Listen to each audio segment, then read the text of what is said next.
There is a tendency for people who are owed money, that is, for creditors, to think that the route to personal bankruptcy,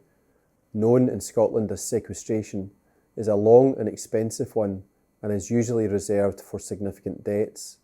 That is far from the truth. The straightforward routes to sequestration stem from, for example, expired 14-day charges for payment, expired 28-day statutory demands, or very powerful documents of debt that allow summary diligence. The real-time minimum figure has changed since the coronavirus period,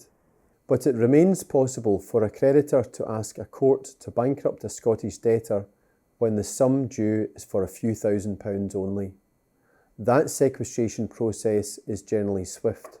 As I say, bankruptcy applications can be based on an expired charge for payment or statutory demand, and the whole bankruptcy process is largely administrative, which means that there is little room for a debtor to argue against their bankruptcy,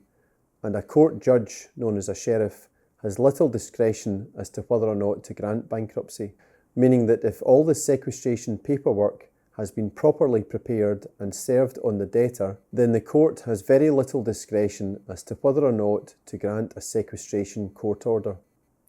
In Scotland, many creditors are now well aware that sequestration offers a cost-effective route to ensure that they recover their debt, particularly where the debtor owns bricks and mortar, that is land and heritable property,